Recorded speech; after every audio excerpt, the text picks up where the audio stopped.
जानते हैं इनके बारे में। तो 1983 बैच के IAS अधिकारी इंतेजी श्रीनिवास को 3 साल की अवधि के लिए अंतर्राष्ट्रीय वित्तीय सेवा केंद्र के द्वारा जो है चेयरमैन के रूप में नियुक्त किया गया। मंत्रिमंडल की नियुक्ति समिति ने उनकी नियुक्ति को मंजूरी दे दी है।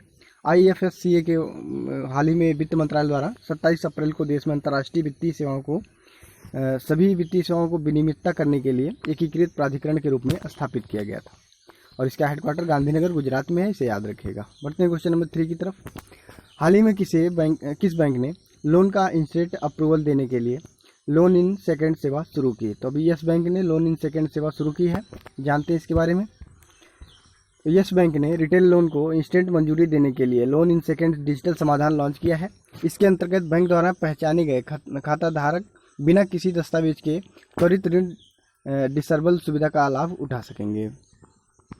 इस सेवा का उद्देश्य ग्राहकों को उनकी वित्तीय जरूरतों को पूरा करने में सहायता करने के लिए पूरी तरह से कागज रहित और समस्या मुक्त ऋण प्रदान करना है।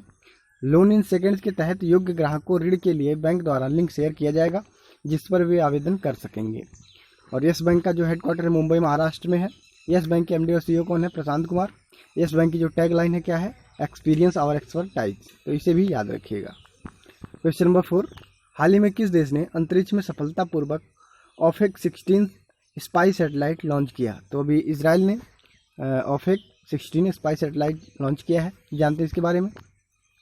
इसराइल के रक्षा मंत्रालय ने सेंटर इसराइल में पावाचिम एयरबेस के एक रॉकेट के जरिए ऑर्बिट में एक नए स्पाई सैटेलाइट को लॉन्च कर दिया है। यह सितंबर 2016 में ऑर्बिट में भेजे गए ओफेक 11 इजरायली जासूसी उपग्रह के बाद सफल पहला प्रक्षेपण है। और ओफेक 16 ने डेटा भेजना और पृथ्वी के चारों ओर परिक्रमा लगाना भी शुरू कर दिया है। इसके अलावा यह ईरान और उसके परमाणु और मिसाइल कार्यक्रमों पर भी नज़र रखेगा। तो इतने पॉइंट यहाँ से याद रखिएगा।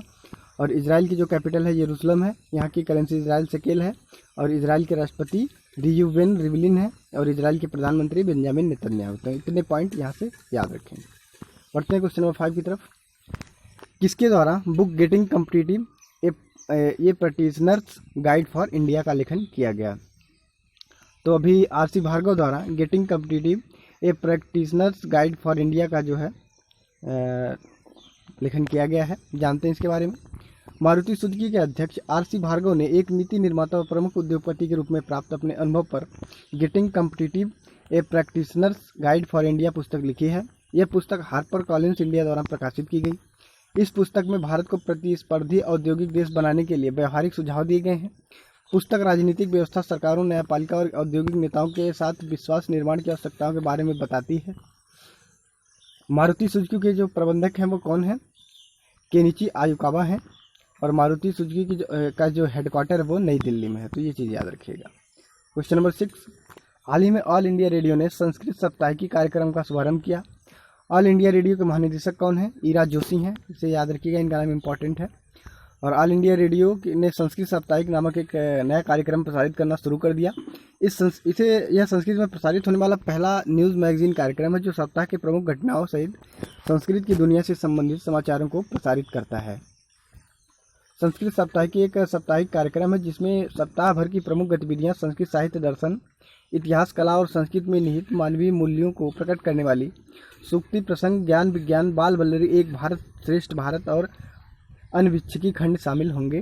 कार्यक्रम में बच्चों और युवाओं की आवाज़ को प्रमुखता दी जाएगी और भारतीय परंपरा और संस्कृति के बारे में उनके विचार प्रस्तुत किए जाएंगे।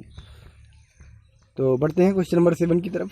हाल ही में किस राज्य ने इंतजार आपका अभियान शुरू किया? तो मध्य प्रदेश टूरिज्म ने इंतजार आपका एक अभियान शुरू किया है, जानते हैं इसके बारे में।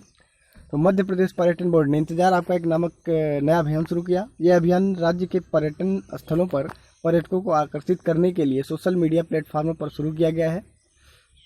मध्य प्रदेश पर्यटन बोर्ड इंतजार आपका अभियान के माध्यम से सभी पर्यटक स्थलों का खूबसूरत तरीके से वर्णन करके पर्यटकों को आमंत्रित कर रहा है।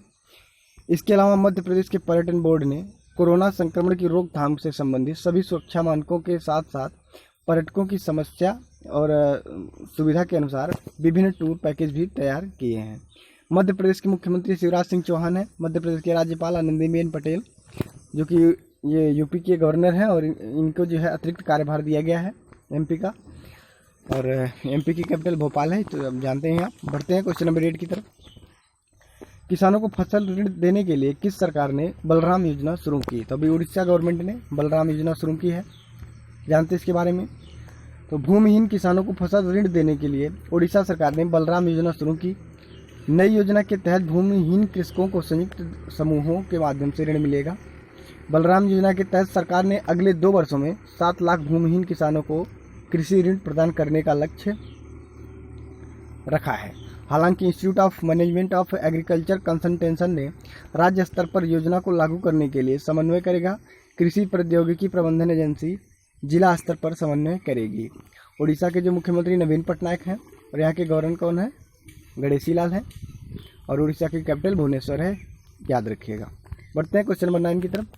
हाल ही में किसने द डायना अवार्ड 2020 जीता है? तो अभी प्रिया ठकराल ने द डायना अवार्ड 2020 जीत लिया है, जानते हैं इसके बारे में। तो नई दिल्ली के ब्रिटिश स्कूल की 13 वर्षीय छात्रा प्रिया ठकराल ने उनके रिसाइकलर ऐप के लिए 2020 डायना पुरस्कार जीत लिया है।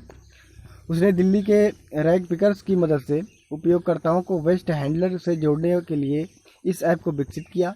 यह रिसाइकलर ऐप एक वेब बेस्ड मोबाइल एप्लीकेशन है जो उपयोगकर्ताओं को वेस्ट हैंडलर से जोड़ता है। डायना पुरस्कार की शुरुआत 1999 में यूनाइटेड किंगडम यानी यूके के द्वारा हुई थी और दुनिया भर में युवाओं को सामाजिक कार्यों और मानवीय प्रयासों को पहचानने के लिए जय कुमारी डायना की याद में की गई थी। तो इतने चीज़ों यहाँ से आप याद रखिएगा। क्वेश्चन नंबर 10, हाल ही में पौधे लगाओ कार्यक्रम किस सरकार ने शुरू किया? तो अभी दिल्ली गवर्नमेंट ने पौधे लगाओ कार्यक्रम शुरू किया है। अभियान के तहत एक मेगा ट्री प्लांटेशन ड्राइव शुरू करेगी। यह अभियान 10 से 26 जुलाई 2020 तक आयोजित किया जाएगा। राष्ट्रीय राजधानी में हरित आवरण बढ़ाकर वायु प्रदूषण को कम करने के उद्देश्य से अभियान शुरू किया गया है। इस योजना के तहत अभियान के दौरान 17 दिनों में अभियान के तहत 31 लाख पेड़ पौधे लगाए जाएंगे। 31 लाख पौधों में से 20 लाख पौधे बड़े पेड़ होंगे और शेष 11 लाख पौधे झाड़ियों के होंगे जो सड़क के दोनों ओर लगाए जाएंगे। दिल्ली के राज्यपाल अनिल बैजल, दिल्ली के मुख्यमंत्री अरविंद केजरीवाल हैं और यहाँ के जो पर्यावरण मंत्री हैं वो गोपाल राय हैं। तो इन्हें भी याद रखिएगा। तो thank you, thanks for watching Tesla education.